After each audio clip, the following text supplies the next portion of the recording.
same time po ay gurong tagapayo ng grade 3 Rizal. Pakinggan po natin ang pagbuhat na pananalita mula kay Ginang Cecilia N. Fernandez. Hindi niya kakayanin ang makatayo. Kaya ipagpamangkin po ninyo na siya ay hindi niyo makakapili ngayong oras na to. Pero pagsusumikapan daw po niya na siya ay makarating bukas para sa recognition kung pagkakalooban talaga siya ng lakas ng katawan na siya ay makatingin sa inyong harapan. Bagaman po ganun ang mangyayari ay kailangan pa rin po natin kumuha ng isang guest school head at maaari po siguro ay ma-request natin si Madam Melfi na makarating dito bukas kasi po yun ay kailangan para sa confirmation ng mga mag-graduate. Sila po may karapatan para magpatibay sa pagtatapos ng mga batang magtatapos bukas sa grade 6.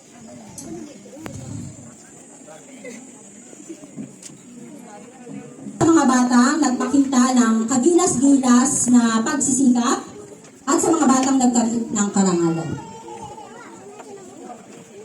Tinatawagan ko po si Ginang Christine R. Cabos-Cabos, grade 1 Day C, para pumunta sa ating gitna para siyang magabot ng medalya para sa mga batang aking tatawagin. And ready, Alitea Dane M.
walang dahilan para malungkot.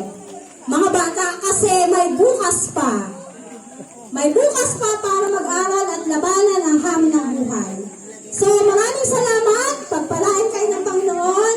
Congratulations. Sabi na, ito na ang break nyo. Yan, bakas na. Marami pong salamat sa inyong lahat, sa inyong pagdalo at yung napag-usapan po natin ng deliberation.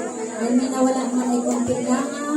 At yan po yung photo opportunity po natin. Lahat po ng grade 1 ni Madam Paz. Siya po ay dapat hahabol kasi graduation din po ng kanyang anak sa Ares. Kaya na po ay nagtaas po ang presyon dahil sa sobrang init. Tapos ang tagal po. Inabot daw yata po ng 12:30. Yes, bis muna tayo guys. Nagdison ulit ang aking bunso.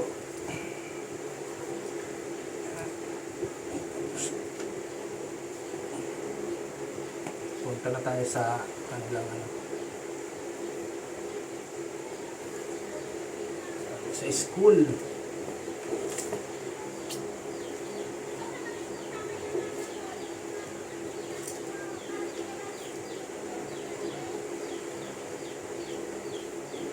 Guys, good morning.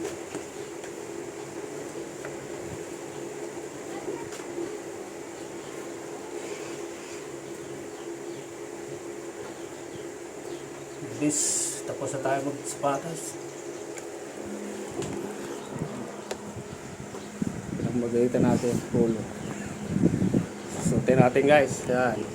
Right, so mamaya na lang guys. Update na lang tayo pag nandun na tayo sa school ng anak. Alright. Grabe ang init. Guys, pumara natin. Kilis yan.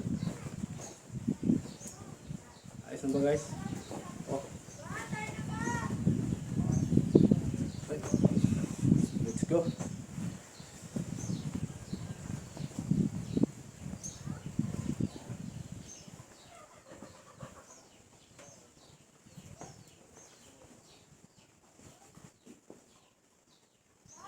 Oh.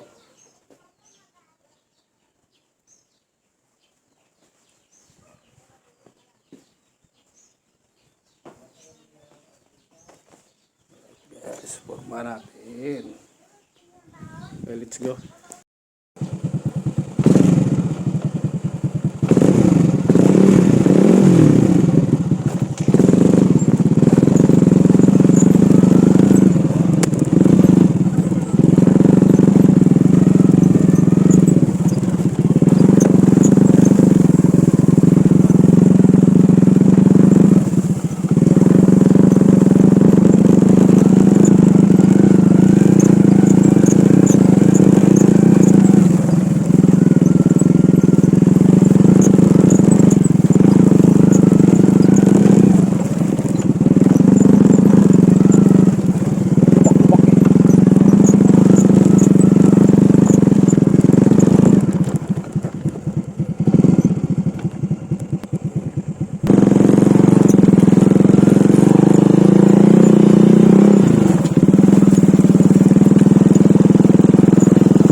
palengke.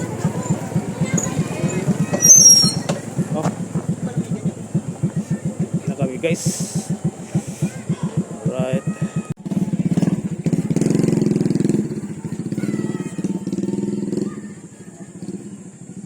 School. Elementary.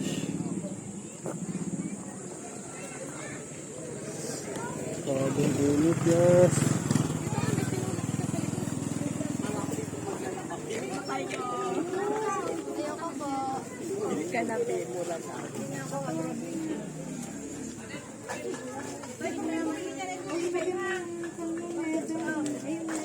Chimboy.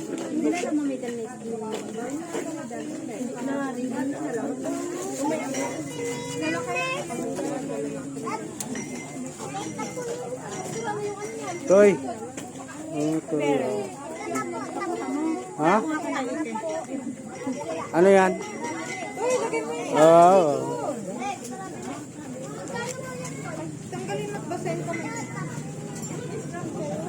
Ha?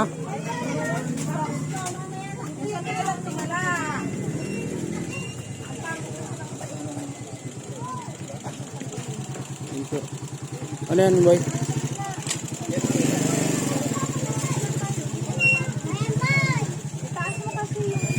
Parents na naman tayo ulit.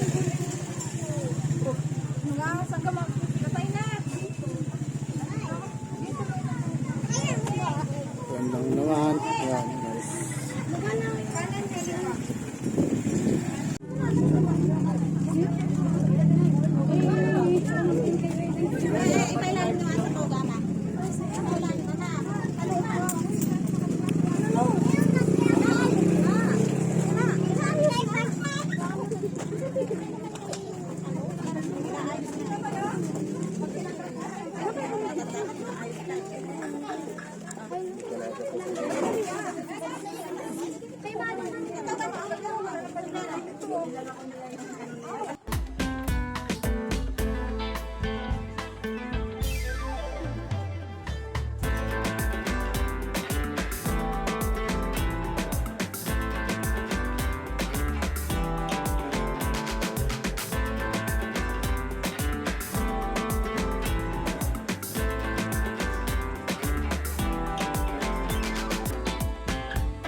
hapon, nagagampanan ang huling pag-aaral mula sa ikalimang balitang tulit na susundan ng isang panalangin na pangungunahan ni Maria Ayala Bidon sa Gadon, May Karangalan.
Maaari na po tayo maupo.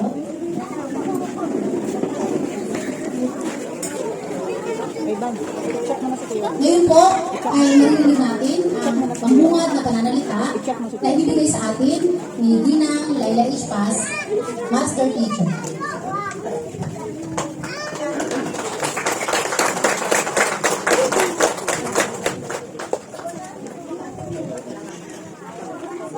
Bilang kahayag po ng ating unang guro ng paaralan, Ginoong Randel M. Brano, na sa kasalukuyan ay hospital sa karamdaman. Binabati ko pa kayo lahat ng magandang araw. Sa kagalang-galang na panahon ng pandangan, mga guro, mga magulang, at mga panauhi, higit sa lahat sa mga magsisipagtapos ngayong hapon, isang mainit na pagbati ng magandang araw sa inyong lahat. Ngayon, sa mga mag-aaral, ito ay isang natatanging araw na puno ng kasayahan at tagumpay. Ito ang araw na ating ipinagdiriwang ang bunga ng iyong pagsusumikap tiyaga at dedikasyon sa pag-aaral. Ang aral na ito ay hindi lamang tanda ng pagtatapos ng isang kabanata, kundi simula ng bagong yugto ng inyong buhay. Sa mga guro na walang sawang gumabay at nagturo sa mga ating mga mag-aaral, maraming salamat sa inyong walang humpay na pagsuporta at pagtuturo. Ang inyong sakripisyo at dedikasyon ay nagbunga ng mga bagong pangarap at pag-asa para sa ating mga kabataan. Sa mga magulang na narito ngayon at tagapag-alaga, salamat sa inyong walang sawang pag-agapay at suporta. Ang inyong pagmamahal at pag-aarga ay naging inspirasyon para sa ating magsisipagtapos upang maabot nila ang araw na ito. At sa inyo muli, mga mahal naming magsisipagtapos, isang malaking pagbati sa inyong natamong tagumpay. Ito ay simula pa lamang ng inyong paglalakbay sa biyaheng tinatawag na buhay. Harapin ninyo ang mga susunod na hamon ng may tatag, sipag at determinasyon. Huwag kalimutan ang mga aral na inyong natutunan dito sa ating paaralan. At gamitin ito upang maging mabuting tao at katakil-pakinabang na mamamayan ng bagong Pilipinas. Muli, isang kalugod na pagbati sa inyong lahat, maligayang pagtatapos, at naway magpatuloy kayo sa inyong mga pangarap at hikain sa buhay. Maraming salamat at mabuhay po tayong lahat. Maraming salamat po, Madam Paz, sa inyong mensahe. Ngayon naman, ay dumako tayo sa isang mensahe ng paghamon na nagbibigay sa atin ni Daryl R. Rodriguez, may karangalan.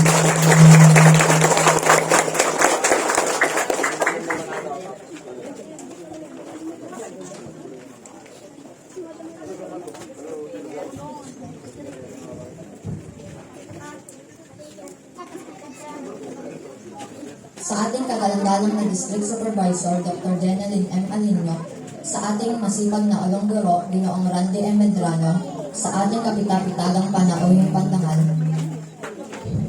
minamahal namin mga guro, mga magulang at sa kapwa ko magsisipagtapos, mapagpalang araw po sa ating lahat. Isang malaking karangalan na ako'y makapagbigay ng isang pananalita ngayong araw na ito. Salamat sa pagtitiwala sa akin ng mga guro at kawani ng paaralan sa pagkakataong ito na ibinigay niyo sa akin. Salamat sa aking pamilya, lalong-lalo na sa aking magulang, na lubos ang pagbibigay ng pagmamahal at suporta sa akin. Mama, salamat dahil itinataguyod mo kami magkapatid sa kabila ng hirap kahit kayo lamang po mag-isa. Gayon din sa aking ama na kahit na maagang nawala sa aming piling. Maraming salamat sa inyo, Papa, dahil kung hindi dahil sa inyo, wala akong ngayon dito. Sa mga taong nagbigay at nagbibigay sa akin ng tulong upang makapag-aral, maraming salamat po sa inyo.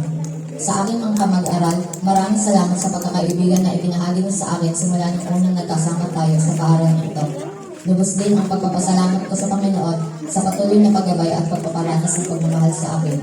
Sa mga taong narito ngayon upang saksihan ang aming pagtatapos, malugod ko po kayong pinapasalamatan sa pagbibigay ng mahalagang oras sa mahalagang kabanata ng aming buhay.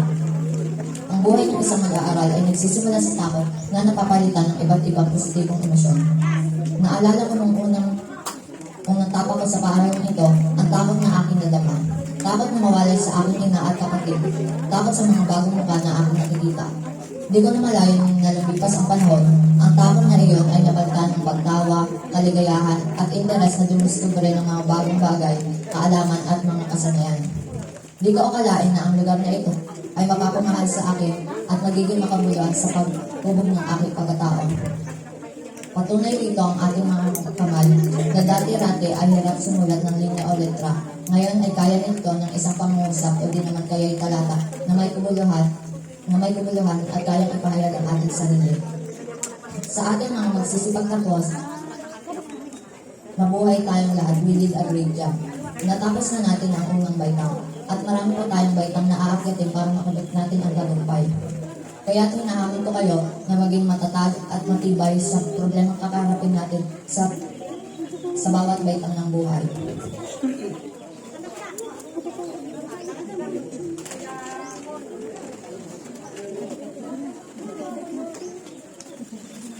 Lagi niyong tandaan madapa man tayo sa daan ng pagtahak natin sa ating edukasyon, hindi mahalaga kung ilang beses ka nadapa, ang mahalaga ay gumangon ka sa iyong pagkakadapa. Sa ating pagbangon, maaari tayong bumagal sa paglakad, humahinga, ngunit huwag na huwag tayong hinto upang marating natin ang nais natin marating. It doesn't matter how long you run the race, what matters the most is you finish the track. Piliin natin magiging matagumpay tayo sa hinaharap. Gawin natin ang lubos ang ating makakaya upang masugod natin ang magandang buhay. Failure is part of the game. Bilang isang bata, magkakamali at magkakamali tayo. Ngunit hindi ito pwede maging dahilan upang tayo ay sumko sa ating mga pangarap. Lagi natin isipin na ang pagkakamali ay parte ng paglago bilang isang tao. Laging din tayong manalig sa Panginoon na ibibigay niya sa atin ang nararapat sa atin. Lilipas ang ilang buwan at tayo ay magsisimula ng panibagong yugto ang pag-aaral sa sekundarya. Ang iba sa atin ay magpapatuloy ng pag-aaral sa ibang lugar. Magkakaliwa-hiwalay man tayo ng labas, ngunit naway baunin at isapusin natin ang mga aral na itinuro sa atin ng mga guro. At huwag natin kalimutan ang mga alaala natin bilang magkakalasan at mga kaibigan. Maligayang pagtatapos sa ating lahat. Naway gabayan tayo ng Panginoon sa bawat yapak na ating gagawin natin sa ating buhay. Maraming salamat po. Muli magandang hapon po sa ating lahat. Nawa ang hamon na iniwan o dapat yung napakinggan mula sa mensahe ni Darren ay tumatak sa inyong puso at isipan at maging inspirasyon ninyo sa pagharap para magkaroon kayo ng magandang o matatag na kinabukasan. Ngayon naman ay pakinggan natin ang espesyal na awit na magmumula sa pagsisipag tapos. Inaanihan ang lahat ng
ay message pass. Maligid ko po ang sinusunod sa inyo ang 21 na lalaki at 21 babae sa kabuoang 50 mga batang magsisipagtapos sa paaralang elementarya ng Policarpio Hernandez Memorial Elementary School sa taong panaruan 2023 at 2024. Kasi po nilang natapos ang mga kinakailangan sa pagtatapos sa kurikulum pang-elementarya na tinakda ng Kagawaran ng Edukasyon, Republika ng Pilipinas. Hinihiling ko po ang pagpapatunay at pagpapatibay ng kanilang pagtatapos.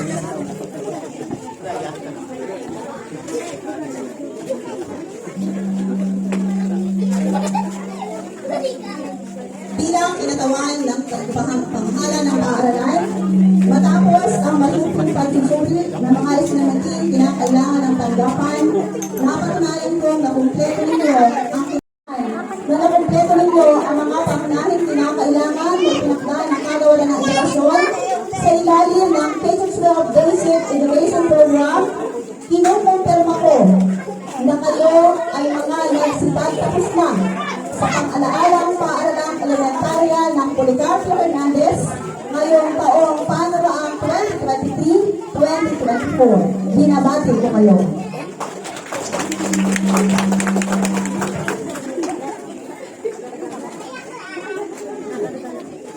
Ayan, congratulations, graduate.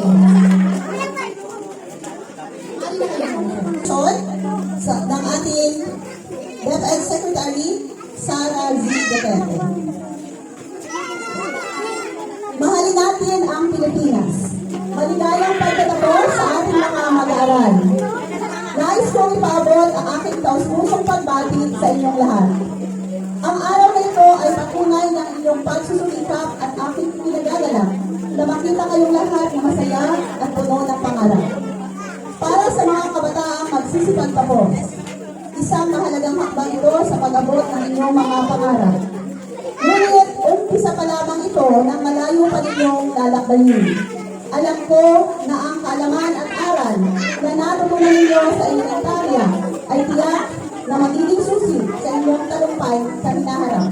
Ngayon naman ay ang pagagawad ng kabibayan ng pagtatapos ng mga mag-aaral na pagagawad ni ating Master Teacher Laila H. Paz kasama sa Ginang Marites Inigo, gurong tagapayo mula sa ilaaning na balitang kayo.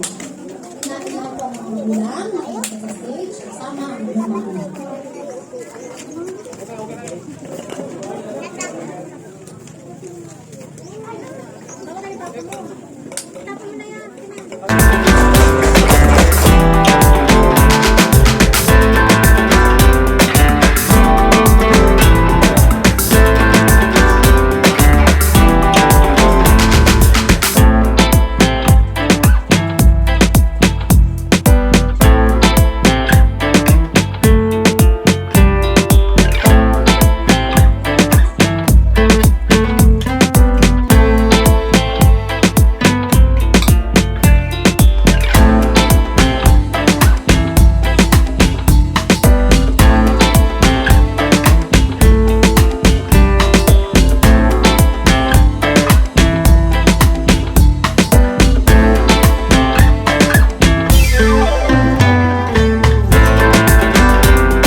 Vivian Miriam, yeah.